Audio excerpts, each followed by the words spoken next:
ଜ୍ଞାନ 394। ଯାବତୀୟ ରୋଗର ଆରୋଗ୍ୟ ଏବଂ ପ୍ରତିକାର ବିଧାନ ପାଇଁ ଆମର ନିଜ ଭିତରେ ରହିଥିବା ଦିବ୍ୟ ସୁସ୍ଥାବସ୍ଥାଟିକୁ କାର୍ଯ୍ୟରେ ଲଗାଇ ପାରିବା ଉଚିତ।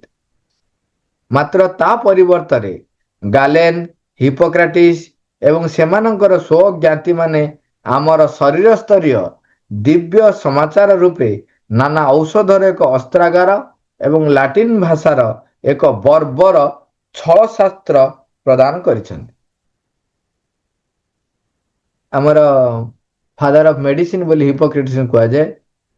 ତେଣୁ ପ୍ରଭୁ ସେମାନଙ୍କର ନାମ ଉଲ୍ଲେଖ କରି କହୁଛନ୍ତି, ଆମ ଭିତରେ ରହିଥିବା ରୋଗ ଆରୋଗ୍ୟ ପ୍ରତିକାର ବିଧାନ ପାଇଁ ଯେଉଁ ଦିବ୍ୟ ସୁସ୍ଥାବସ୍ଥା ରହିଛି, ଦିବ୍ୟ ପ୍ରକ୍ରିୟା ରହିଛି, ତା ଉପରେ ଆମର ନିର୍ଭରତା ଏବଂ ବିଶ୍ୱାସକୁ କମେଇ ଦେଇଛନ୍ତି ଏଇମାନଙ୍କର ଯେଉଁ ଔଷଧ, ଏବଂ ତା ଉପରେ ବହୁ ସୁନ୍ଦର ଭାବରେ ବର୍ଣ୍ଣନା କରି ଯେଉଁ ଶାସ୍ତ୍ର ରଚନା କରାଯାଇଛି, ଯେ ସେ ଔଷଧ କେତେ ସୁନ୍ଦର କାମ କରେ ଏବଂ ସେ ଔଷଧ ଯୋଗୁଁ ଏମିତି ଏମିତି ହବ, ସେଥିପାଇଁ ତାକୁ ପ୍ରଭୁ ଲେଖୁଛନ୍ତି ବର୍ବର ଛଳ ଶାସ୍ତ୍ର।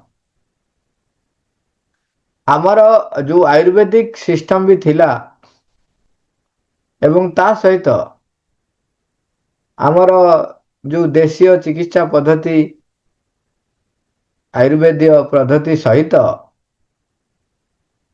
ଆମର ସାଧୁ ମୁନି ଋଷି ଯେଉଁମାନେ ଆତ୍ମଶକ୍ତି ବା ଭଗବାନଙ୍କ ଉପରେ ନିର୍ଭର କରି ରହୁଥିଲେ, ସେମାନଙ୍କର ତପଶକ୍ତି ବଳରେ ସେମାନେ ଯେଉଁ ଆରୋଗ୍ୟ ଲାଭ କରୁଥିଲେ, ତାଙ୍କ ପ୍ରତି ଆମର ଯେଉଁ ବିଶ୍ୱାସ ଥିଲା ଏବଂ ତାକୁ ଆକ୍ଚୁଆଲି ଚେତନାର ଉଚ୍ଚତର ସ୍ତରକୁ ନେଇ ତା ଉପରେ ଅଧିକରୁ ଅଧିକ ଗବେଷଣା କରିବା ପରିବର୍ତ୍ତେ ସେମାନେ ଯେଉଁ ଆରମ୍ଭ କଲେ, ଯେଉଁ ଏଲୋପାଥିକ ସିଷ୍ଟମଟି ଆରମ୍ଭ ହେଲା,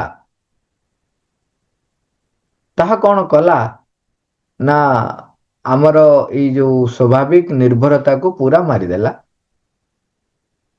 ପୁରା ମାରିଦେଲା। ମା, thank you all, Aravar.